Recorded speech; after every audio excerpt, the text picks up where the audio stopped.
Joining me now is Milt Bearden, former CI station chief in Pakistan from 1986 to 1989, and Barney Rubin with the Center on International Cooperation at New York University, and he is the author of a number of books on Afghanistan. I begin with Milt Bearden. Tell me what you learned from 86 to 89 that's important for the people who are planning this war on terrorism today. That it's almost never a good idea for a foreign army to invade Afghanistan. And this runs from Alexander the Great, 327 BC, when he ran into trouble in Afghanistan, Genghis Khan, Tamerlane, the British twice, and the Soviet Union lost an empire in Afghanistan. So it's not something that we can loosely say is a neat idea, something let's say, well, let's just pull it together and go in there with a military solution and take care of this thing. The Afghans pull together very quickly when somebody from the outside steps in. The old name for Afghanistan is Yagistan, the land of the unruly. And it's absolutely the truth. It has a lot to do with geography? It has to do with everything from ethnicity to geography to 2,000 years of history in one of the most contested invasion routes in the world.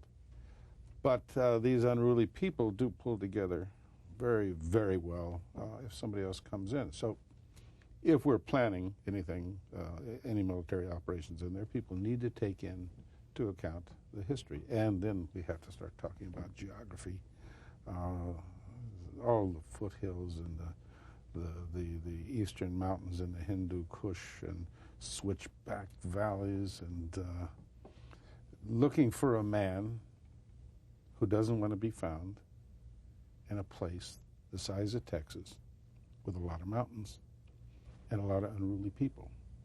That's what the military planners are facing. So what do they do? What do they do? As you look at the options, you better look at layered options. It would seem to me that I'd try to get somebody to hand him over right now. That's if we assume that bin Laden is the end-all of our nightmare. Well, he is clearly, let me just stop at that point, the top of this pyramid with important lieutenants, of which there are cells below him, and some of those cells probably did this or not. That's okay. I mean, he's the North Star of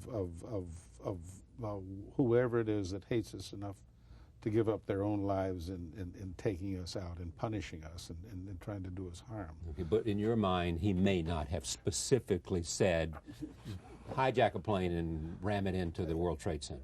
Osama bin Laden is not sitting in a bunker in Uruzgan in the central area of Afghanistan with all the equipment looking like a studio, a Dr. No place saying, give me Flight 93, give me Flight 173. This is not happening. Something is going on, and he's a wonderful place to start on dealing with whatever it is that's facing us. I think it's fine to start with it, but not to kid yourself and suggest that by nipping this guy that you've completed the task. But I hear nothing that suggests people believe that. But that's yeah. They don't. I mean, they seem to be talking about cells and rolling them up and trying to get a whole series of governments involved who will help them. They understand that one man does not end the war against terrorism. Part of the hype is that you think that if you knock off Osama bin Laden, you're going to take care of this. Osama bin Laden is in many ways, he's an Elvis Presley and all of his Elvis Presley fan club. He's the face-off. He's the king. Yeah, he's a screensaver in Islamic countries. I mean, what is this? We were talking about something, the high-tech god of evil. Whether he controls all this, he has to be part of the issue. But one has to also look at this bottom-up side of the network that everybody likes to describe, where evil ideas are generated down at this level, maybe in their entirety, and perhaps could be reported up to the sheikh somewhere along the line or not. Okay. Here's my question, and I say this with respect. If you know this, don't you think they know this in Washington? Well, sure, I'm sure they do. I'm sure. But what is here's my point, which I say with great respect, is that we're not firing a few missiles off at Afghanistan or Sudan and saying that's done that. Thank you very much, and Well, getting back to business. Yeah, but what we have now is we're in an undertaking that implies the participation of the American people, because I think we're going to ask the American people, A, to do some sacrifice, and B, to probably take some casualties somewhere down the line. So this is not like anything we've done in recent years.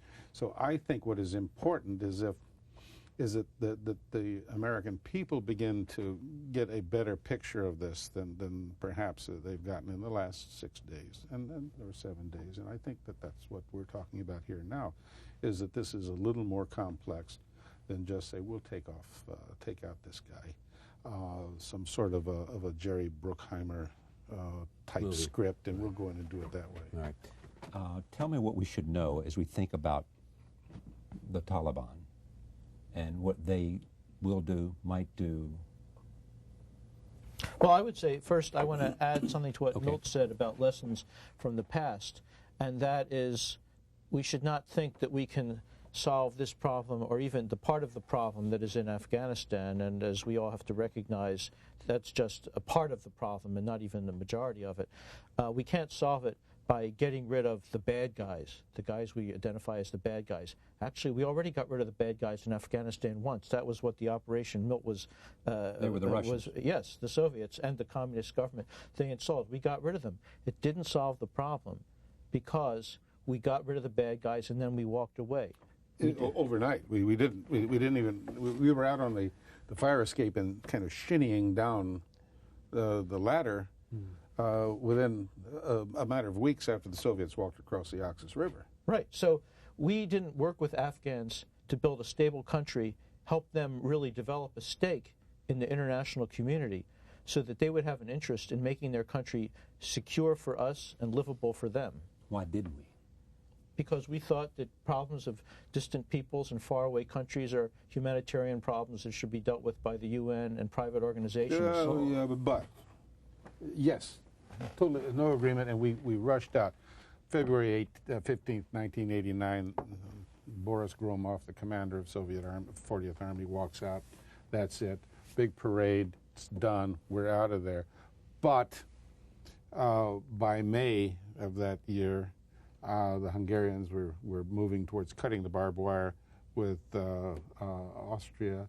In June, Lech Wałęsa had his election, and guess what? Communism was voted out. Right. All that summer long, the East Germans are out on the street in growing numbers until on November 9th of that year, the Berlin Wall is breached, and we know the rest of that. So it's not as if we had a quiet spring and summer. So you're suggesting there were a lot of other fish to fry. A ton of other fish to fry. Sure.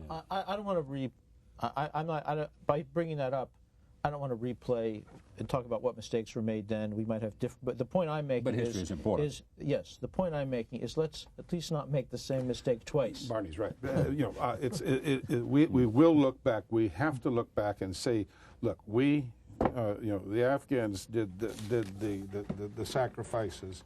1 million dead, 1.5 million wounded, 6 million in exile, one way or the other. Those numbers okay with you? Something like that. Something like that. And the beneficiaries are speaking in their own kitchens at home, Polish and Czech and German and Russian. Okay. Now this is where the Taliban. Your question. Okay, right. Taliban that's where I'm coming and Pakistan come in. Okay. Now let me ask you one question before you answer that. What my earlier question was. If we had been engaged in nation building after the Russians not being distracted by the fact that the Soviet empire was about to fall apart, would we have, whatever contribution we made, have prevented the Taliban from coming to power?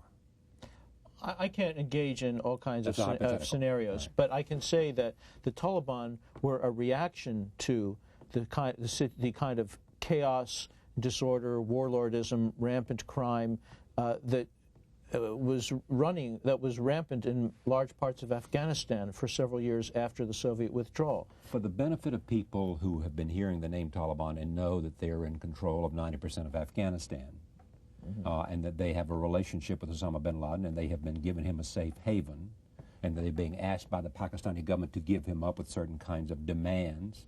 Who are they? Well,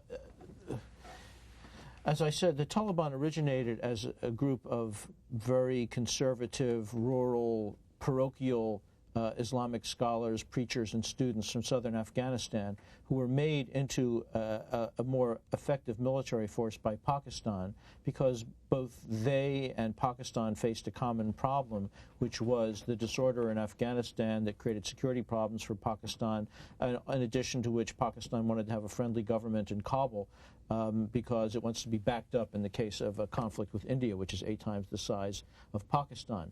At that time, the Taliban had no contact with Osama bin Laden or the other Arab radicals in Afghanistan because they were in different parts of the country, and Osama bin Laden was in Sudan. The link with the Arabs and with Osama, although they had known him to some extent in Pakistan during the war against the Soviet Union, started after they took Kabul in eastern Afghanistan in 1996. And I would say it went along in tandem as things escalated between the Taliban and the United States and the rest of the international community. They became more dependent on and closer to the Arab radicals, whose ideas they began to, the leadership at least, began to adopt more and more. But the thing that I think it's important for Americans to understand about the Taliban, of course, we all understand, you know, their policies on women are extremely reactionary, very bad in many ways. They're an extremist reaction to an extreme situation. But most important, they didn't sign up in order to fight America and destroy Afghanistan to defend Osama bin Laden. That's not why people joined the Taliban. Now, their leaders may be more ideological and will try to drag the Taliban into something like this. Maybe some of those poor young men who don't know any other way of thinking about things because they had no educational opportunities or anything may go along. But there's a possibility that some of them will not go along with that because that's not the reason they joined the organization in the first place. It's a great possibility. The great possibility that they will not. That not everybody is going to line up behind. Well, it depends on obviously what we do. We can instill. Yes. We can put steel in their backbones, but the Taliban. Yeah, well. The Afghan masses. We can push other Afghans more into the arms of the Taliban if they think they have to defend their country. I went back into Konar Valley a couple of years back, and looked up the guy that's running the northern end of Konar Valley around Barikot. It's the same commander that was running it in 1989. Same gang of people. You almost see. You can flip your signs, Taliban or which party of the 7 parties that they were dealing with during the long war. There are a lot of Afghans that say, okay, you know, I'm Taliban, but this is my valley. And I think that we can change all that depending on how we do. If we want to run off half-cocked. Okay, but I need definition here. What's half-cocked mean, A, and how can we do it, and what do we need to do?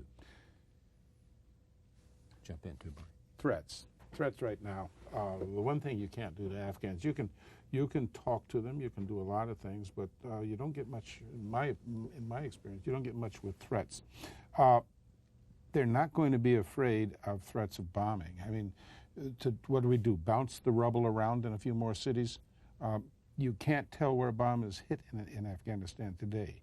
It just means that you move the rocks over here. Okay, but I'm interrupting you perhaps more too much, but does that mean that we haven't learned anything from that experience, which simply drove more people into the arms of Osama bin Laden, that bombing during the Clinton administration?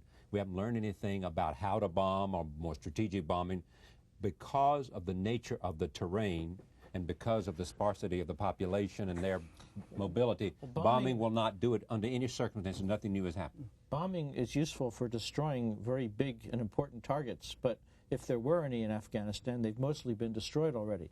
There are a few airfields that you could hit and bases which would affect Taliban's ability to fight against the Afghans who are still fighting, the Northern Alliance or United Front as is their proper name.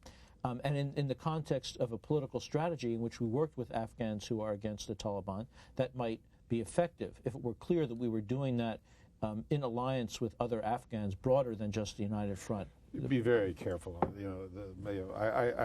There's a lot of talk in Washington and other capitals about let's link up with whatever is left in the Northern Alliance after the death of Ahmad Shah Massoud.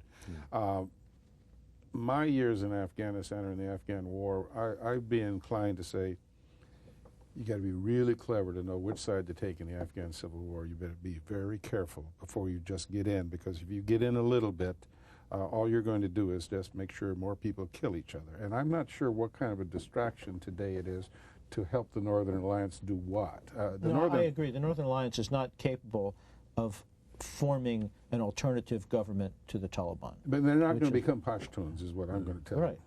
Yeah. I mean, we have an ethnic overlay here that must be understood. And just because Ahmad Shah Massoud was the darling of the media, and a lot of people who thought he was a great alternative. Well, he was instrumental in beating the Soviets, or not?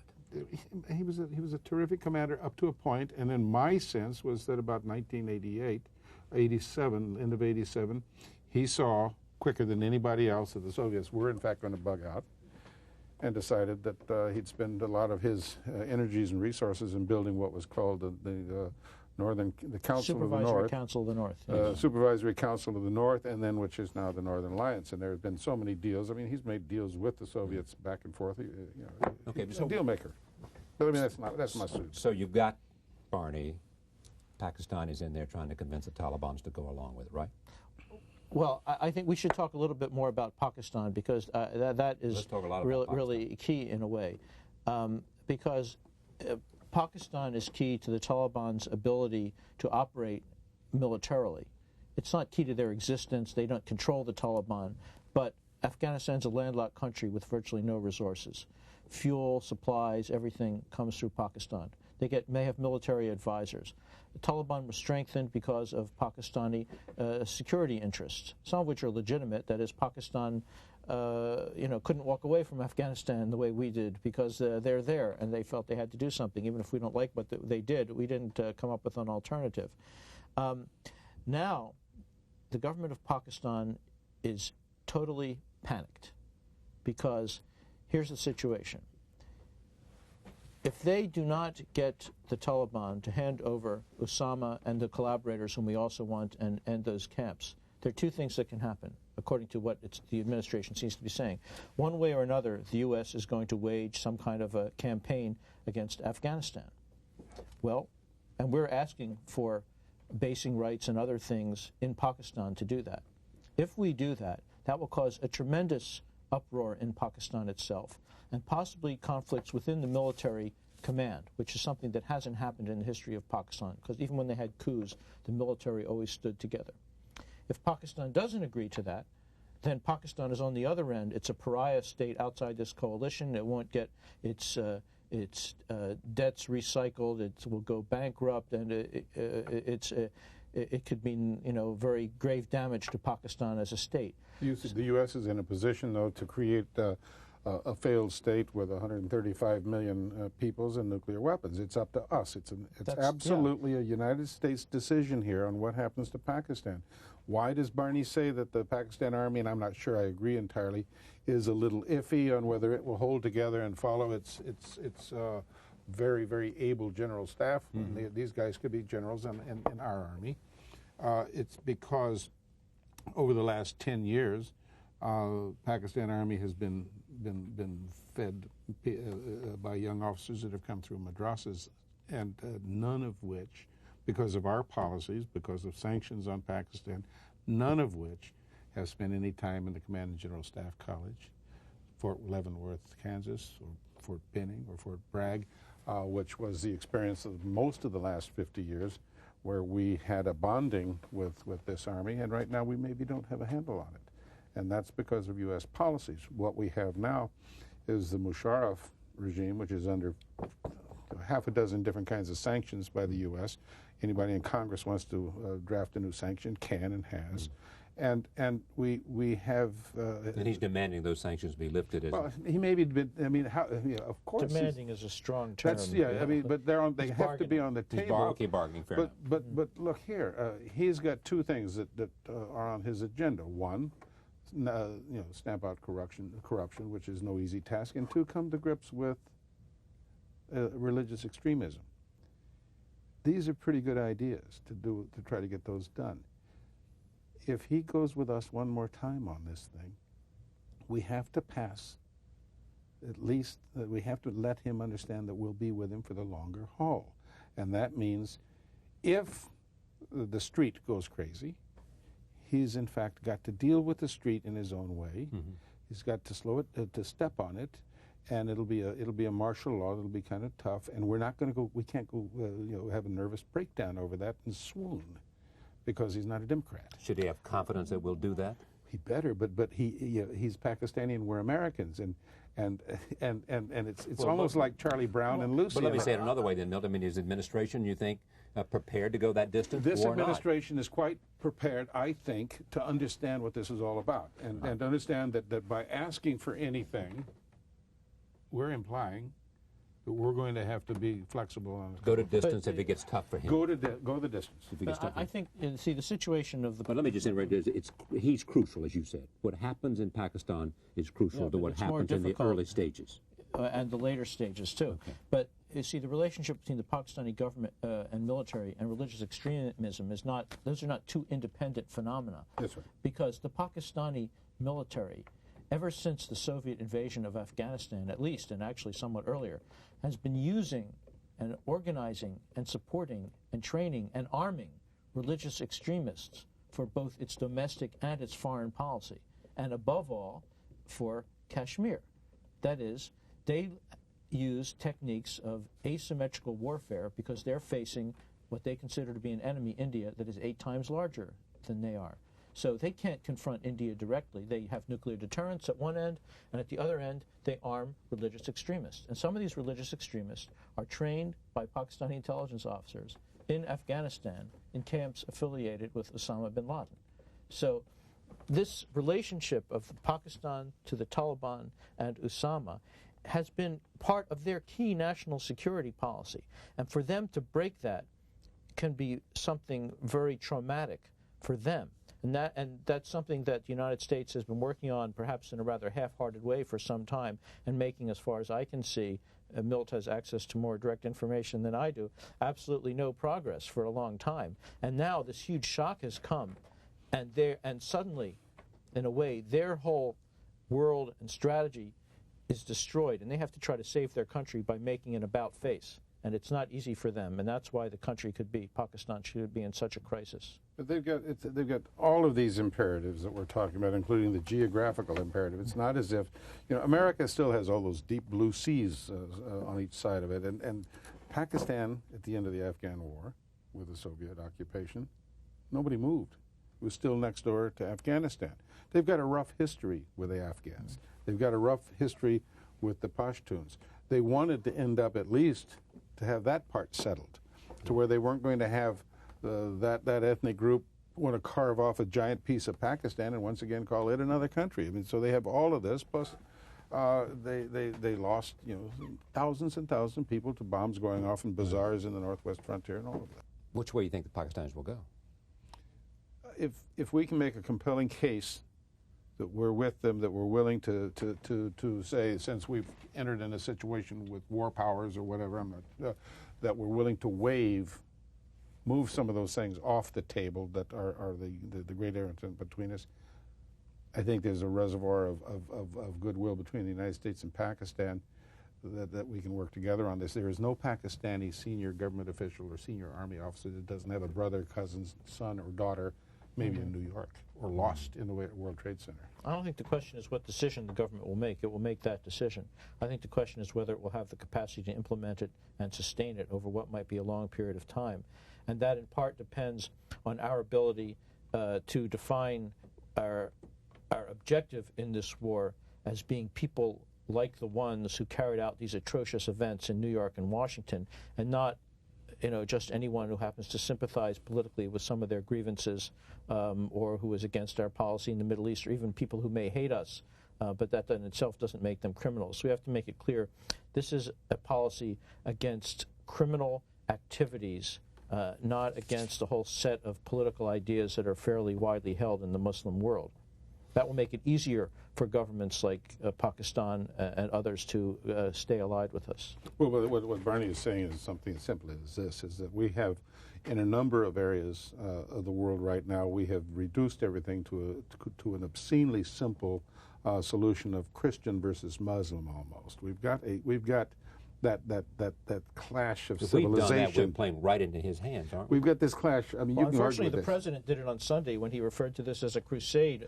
Wrong word. Bad luck. Wrong But word. everybody Osama recognizes bin that. Laden. Wrong word. I don't think he used it He twice. got that. He got that. He got He's got to that fix that. quickly, But yeah. no, we have some that look at issues around the world and say this is us versus them, and that's, you know, That's all what bets. Osama is trying to provoke. Yeah, but That's he's exactly got- right. That's the point I was trying to make. He's Yeah. trying to provoke. Say it clearly for me, Barney. He's trying to provoke what? Well, he believes, in fact, that it is a war of Islam Versus? against, I believe in his fatwa, he says crusaders and Jews. Yes, yeah, of course he That's does. what his fatwa says. But he's got at a certain point, you know, we are already accepting what happened last Tuesday is the unthinkable happened, the unimaginable is done. It's there. It's still smoking downtown. What we are talking now about, what else is unimaginable? 7 million Muslims in this country, 3 million of which are Arab Americans. If things are mishandled enough, not by a government only, but by a population of 280 million Americans, if we don't handle this right, we've got an issue there. But I do hear, and I got to close it because of the things I have to do tonight. I hear this administration, you know, whatever mistakes they're making in the choice of words, crusade bad, and I'm sure they got the message on that from a whole lot of people within the administration. What I hear them is being very aware of this possibility and speaking to it left and right. Everybody in the Well, that's been administration. very positive. Colin Powell is on the phone quietly with leaders in capitals that we haven't even had an open discussion with in the last 10 years. Everything I hear is that they understand all of this, and I believe that they're moving in that direction. I think we ought to bring the American people along with them. Exactly. Well said. Thank you, Milt. Yeah. Thank you, Barney. We'll be right back.